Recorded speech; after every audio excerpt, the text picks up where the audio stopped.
कार्तिक मास महात्म्य कथा। अध्याय 25। सुना प्रश्न ऋषियों का और बोले सूत जी ज्ञानी। 25वें अध्याय में सुनो श्री हरि की वाणी। धर्मदत्त जी का कथन। 24वीं कथा का आगे वर्णन सुनिए। तीर्थ में दान और व्रत आदि सत्कर्म करने से मनुष्य के पाप नष्ट हो जाते हैं, परंतु तू तो प्रेत के शरीर में है, अत उन कर्मों को करने की अधिकारिणी नहीं है। इसलिए मैंने जन्म से लेकर अब तक जो कार्तिक का व्रत किया है, उसके पुण्य का आधा भाग मैं तुझे देता हूँ, तू उसी से सद्गति को प्राप्त हो जा। इस प्रकार कहकर धर्मदत्त ने द्वादशाक्षर मंत्र का श्रवण कराते हुए तुलसी मिश्रित जल से ज्यों ही उसका अभिषेक किया, त्यों ही वह प्रेत योनि से मुक्त हो प्रज्वलित अग्निशिखा के समान तेजस्विनी एवं दिव्य रूप धारिणी देवी हो गई और सौंदर्य में लक्ष्मी जी की समानता करने लगी। तदंतर उसने भूमि पर दंड की भांति गिरकर ब्राह्मण देवता को प्रणाम किया और हर्षित होकर गदगद वाणी में कहा, हे द्विजश्रेष्ठ, आपके प्रसाद से आज मैं इस नरक से छुटकारा पा गई। मैं तो पाप के समुद्र में डूब रही थी और आप मेरे लिए नौका के समान हो गए।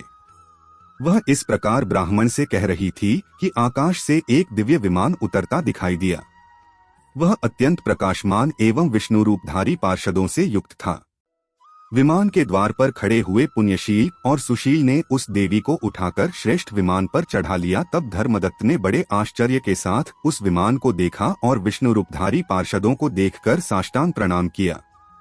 पुण्यशील और सुशील ने प्रणाम करने वाले ब्राह्मण को उठाया और उसकी सराहना करते हुए कहा, हे द्विजश्रेष्ठ, तुम्हें साधुवाद है, क्योंकि तुम सदैव भगवान विष्णु के भजन में तत्पर रहते हो, दीनों पर दया करते हो, सर्वज्ञ होता भगवान विष्णु के व्रत का पालन करते हो।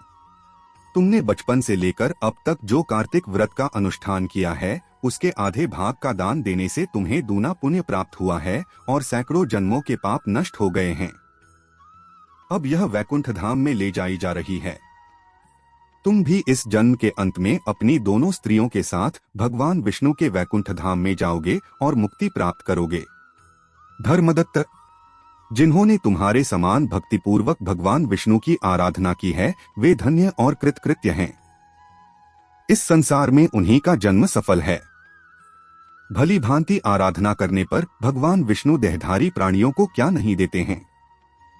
उन्होंने ही उत्तानपाद के पुत्र को पूर्व काल में ध्रुवपद पर स्थापित किया था।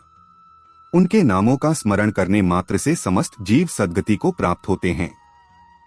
पूर्व काल में ग्राहग्रस्त गजराज उन्हीं के नामों का स्मरण करने से मुक्त हुआ था। तुमने जन्म से लेकर जो भगवान विष्णु को संतुष्ट करने वाले कार्तिक व्रत का अनुष्ठान किया है, उससे बढ़कर न यज्ञ है, न दान और न ही तीर्थ है। विप्रवर, तुम धन्य हो, क्योंकि तुमने जगतगुरु भगवान विष्णु को प्रसन्न करने वाला कार्तिक व्रत किया है, जिसके आधे भाग के फल को पाकर यह स्त्री हमारे साथ भगवान लोक में जा रही है।